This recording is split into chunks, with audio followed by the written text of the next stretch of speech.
lau cho lau nước rồi kẹp với cây rơi còn này chiên bữa kia hai thằng cầm thêm nước đau khang lau khang đi lỡ rồi ai được cho nó như đây chỉ còn đang cream to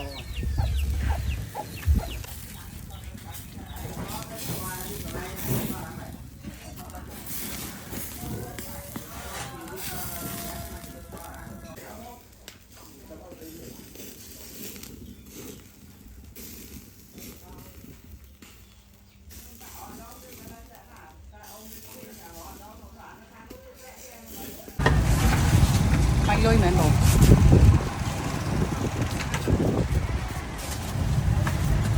đo nào với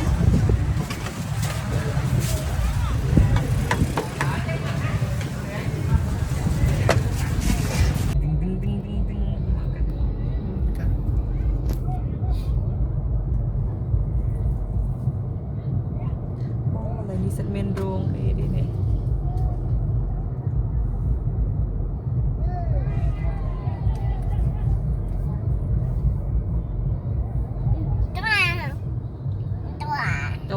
tao qua con nè lề nha hay chụp đi chụp mày mấy con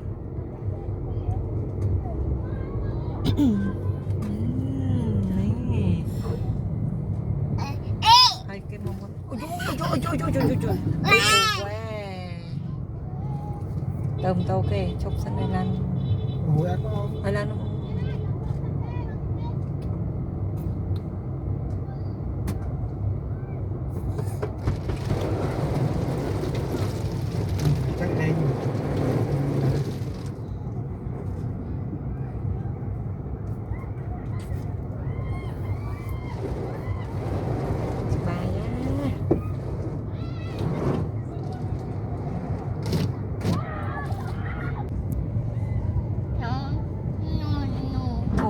nhồi con nè mà đông đi mình ăn lư thùng bánh không phơi chập bay mấy nâng thế cái phơi chập bay mấy cái con này không nông ai con nâng như mà đặt mong cún hai bài mấy cái có bài mấy cái có bài mấy có bài mấy cái bài mấy cái bye chập bài kia bye bye nè cái con này bye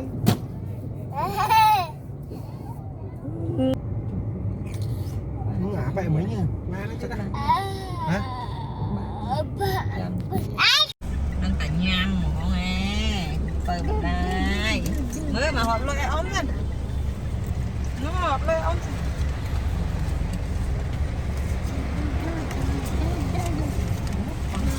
mới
lao cho lao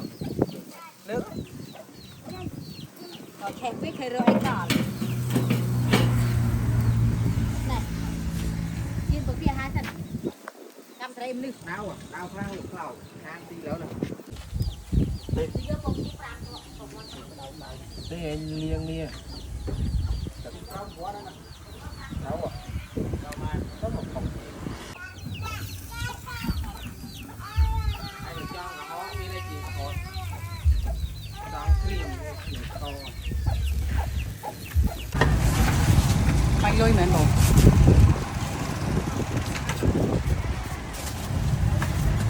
đo nào vậy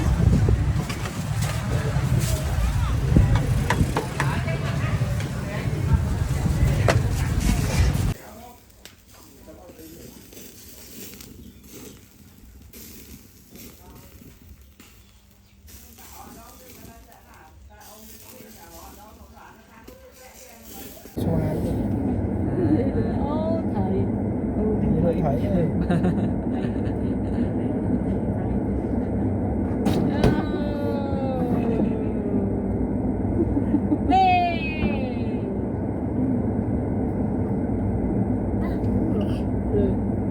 lên mình tắt thôi thôi này cu nè màu phong thôi chắc thấy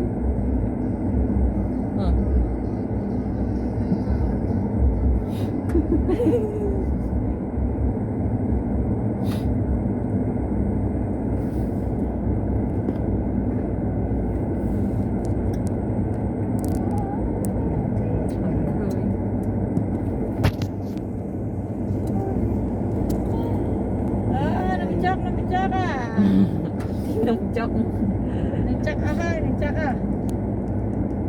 tình nhung chóc á tình ấy không ai mà mình không ai ô nó lấy nó thôm mà lấy nó thôm à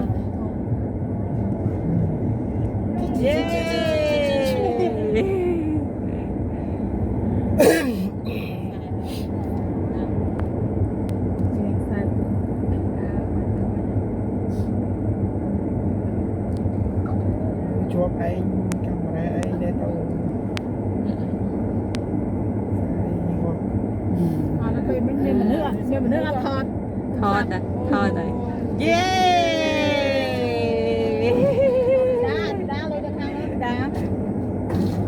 thì đã lôi mau tay Việt vô tay về rồi này ai đi nó khơi à về khơi cái thôn đã lôi về khơi cái thôn đã lôi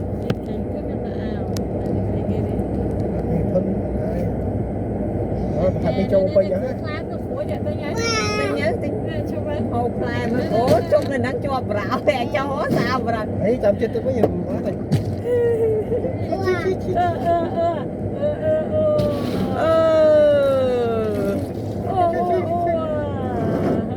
mình đúng rồi con phơi mình có ngặt luôn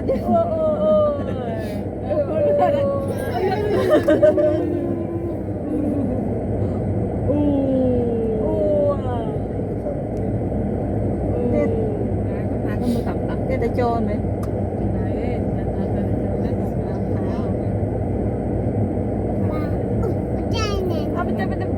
tên nè có số tên nè tên này mẹ má ơi bánh chơi con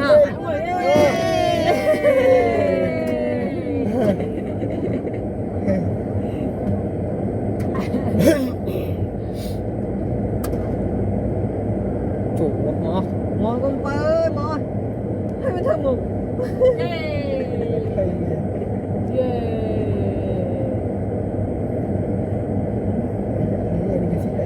nung chân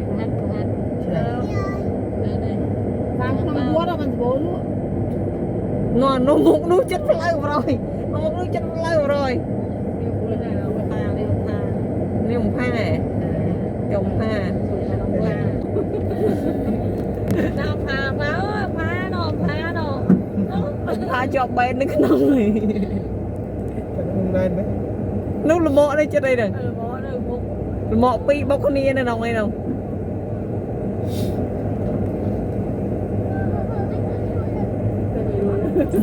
Từ bị đuổi phải ai phải ai phải ai phải ai ô tách tách thầm năng rồi tách thầm năng rồi sống tắc ơi sống tắc mặt nó bạn trâu quanh nữa sống tắc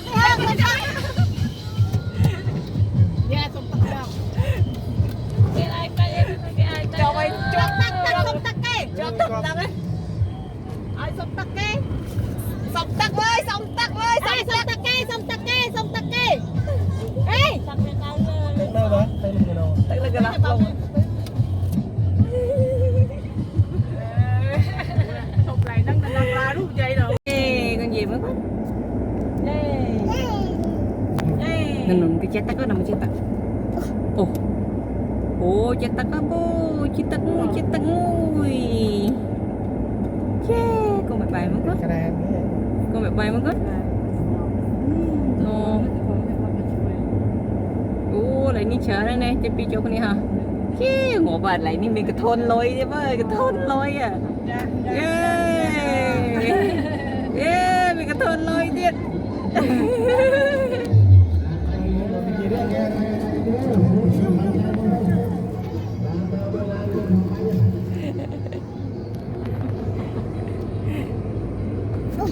bù bù được không bù mình lại cười bạn bù cha ô con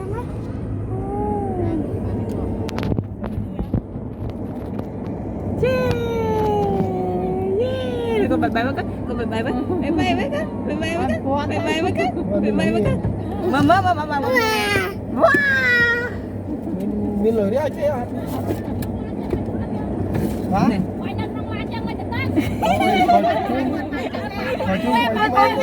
con ngay nó cái nông Tìm sang mua chai luôn. có chung mấy này Bên nằm đây, đâu mà thật ra cái thật ô bật ô chị vật con ngay chị cái nông lan mới cái bánh tắc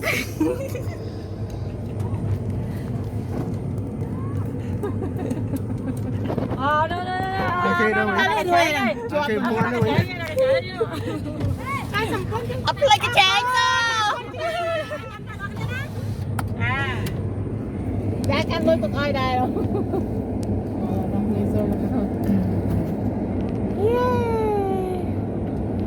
Xong tắt cái bát này. sung thằng một thông ở thì đã sung thằng một thông Qua xong tắt cái đi, xong tắt cái đi. ở những cái trẻ trâu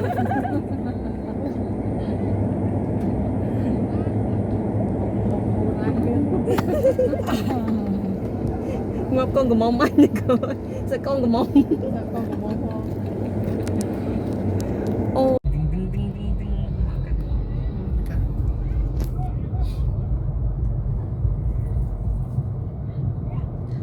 lại đi sân men ruộng cái đi này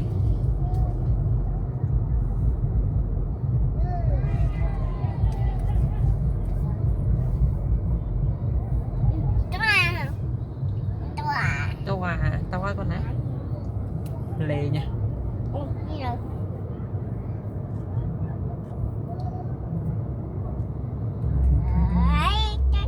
quái thế na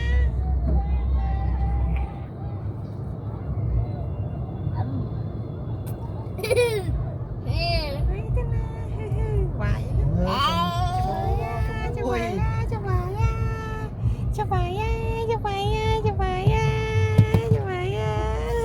bồn trong người bồn phần người kháng nọ từ ôi cho tao từ nó còn bọn đây tao à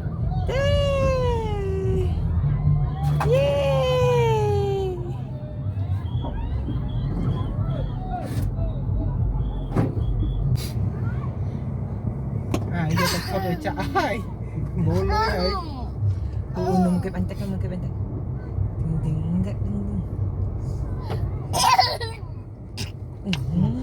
còn chụp bài chụp bài mấy cất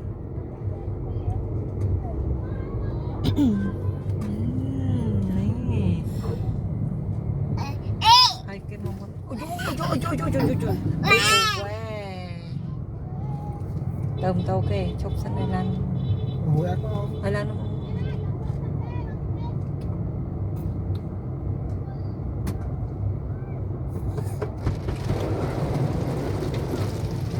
Chắc đây.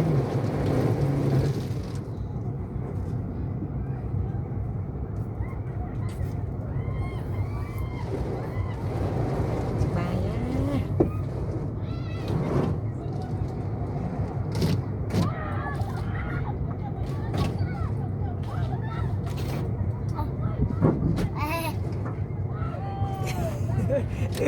mới thì bên ai tay cái châu này Không nó trong không? Ai tới à? vâng là nó sung tệ Ờ, cảm ơn đúc mình mấy cho đúc ra đi mà lấy chổi không?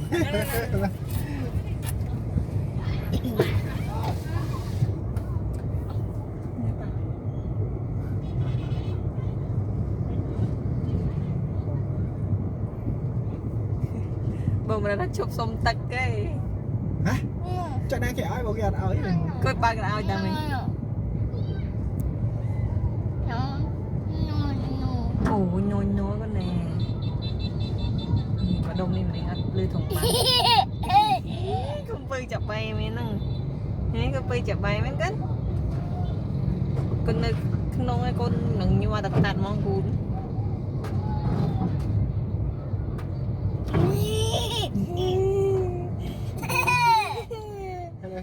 Mình mấy. đấy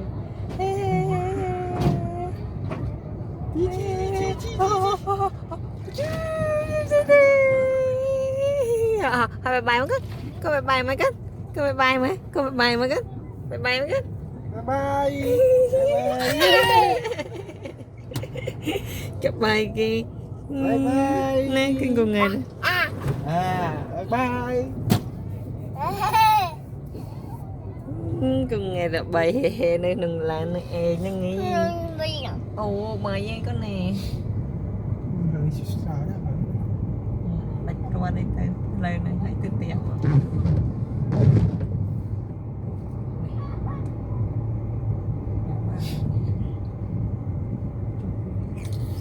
Nó ngã vậy mấy nha. Mai nó chắc ăn. Hả?